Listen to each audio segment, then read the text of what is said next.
Hi you all and welcome to my channel. This is a short video of the hotel where I stayed recently during my visit to Kilkenny. This was the Kilkenny House Boutique Hotel, which is right opposite to the Luke's Hospital in Kilkenny.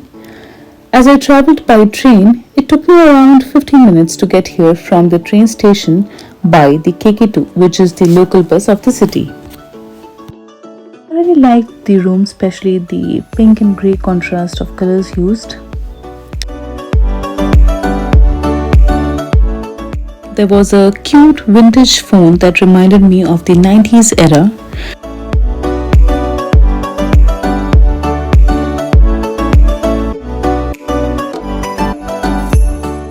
Even the lobby had a beautiful seating area to sit and relax while I was waiting for my cab to arrive.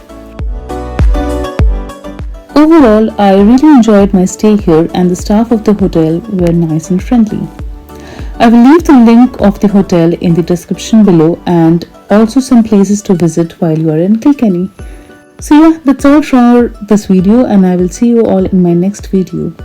Till then, bye bye.